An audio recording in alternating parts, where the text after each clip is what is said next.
来，乡亲啊，继续来看这个惊险的画面。台北市的南港有一个小男童，竟然是坐着这个厨房车穿过人行道，结果有一台轿车，应该是囡仔伤矮无看到，怎甲整落？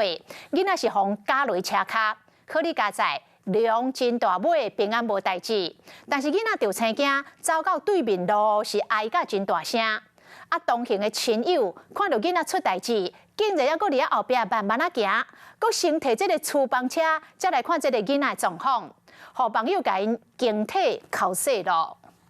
查某囡仔厨房车欢喜往大路驶动，后一秒边仔轿车直接甲撞落，砰一声，查某囡仔连人带车摔倒，厨房车直接互车交过，好佳在囡仔是平安无代志，不过伊受到严重的惊吓，哪走是哪好。后壁亲友才倒我行过来，民众看到全部拢带一下，吓一跳啊！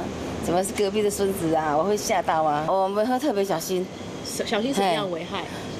我们不会让他过斑马线啊，因为他那个车太矮了、太恐怖了、啊。溜滑板我们是带到学校里面。哦，学校里面去滑，对不对？他那天是要去学校里面，对不对？哦。对。21号暗时6点，台北南港发生着互人吊颈的车祸，亲友伫后壁目睭金金看到囡仔互车撞，竟然搁倒我行，先甲厨房车扶起来，煞落来才去看囡仔的详细。网友就讲，目睭拢无甲囡仔对咧，安尼伤危险，大人拢无咧顾，好佳在囡仔是无代志，看画面实在足唔甘。我们以三角锥代替小朋友高度请驾驶往前开，果然被 A 柱挡到，出现视线死角。高速经过青红灯的路口，应该爱减速到大塞。根据道路交通管理处罚条例，无让行人过，相当会当罚6000块。坐厨房车过大路，哪走哪算阻碍交通，卖互罚500块。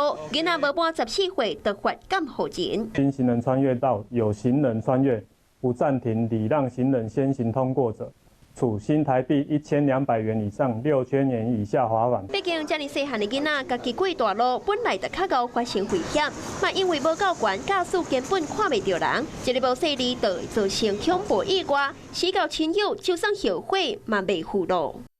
Hello， 我是雷亚，想要抢而先掌握最及时的新闻资讯吗？赶快订阅、按赞、开启小铃铛，锁定华视新闻 YouTube 频道。